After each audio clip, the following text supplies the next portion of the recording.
Recording studio Gujarat.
जानम काहे तू मुँह हमसे मोड़ लिहलू, जानम तू बेवफा की हम बेवफा, जानम तू बेवफा की हम बेवफा।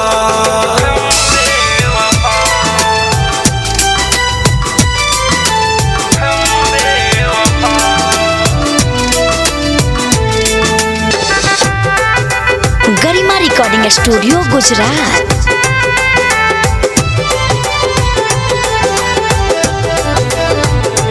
सोचो सोचो बतिया तोहर याद सतावे, खाना पानी राने हमके कुछ न भावे।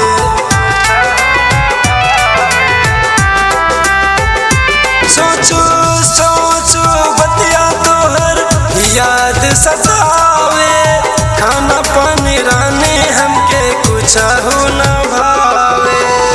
हो कितनो कहीं हम प्यार तब छोड़ दिहलू, जानम हम बेवफा की तू बेवफा, जानम हम बेवफा की तू बेवफा।